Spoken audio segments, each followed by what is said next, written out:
Naaresto naman ng mga pulis sa mga magkahiwalay na operasyon sa La Union at Pangasinan ang itinuturing na pinaka-wanted na personalidad ng La Union at San Carlos City. Inaresto ng mga operatiba ng Bacnotan Municipal Police Station at La Union Provincial Intelligence and Detective Management Unit sa Barangay Poblasyon Bacnotan, La Union ang 53 anyos na tricycle driver na tinuturing na top most wanted person sa lalawigan.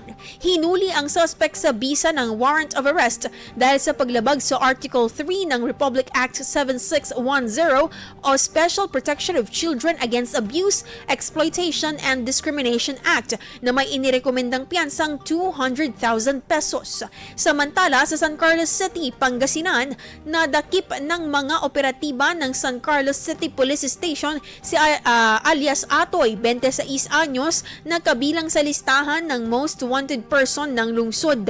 Hinuli siya sa bisa ng warrant of arrest dahil sa kasong carnapping na may inirekomendang piyansang 300,000 pesos. Ang dalawang suspect ay nasa kustudiya na ng kanilang himpilan ng pulisya para sa dokumentasyon at karampatang parusa.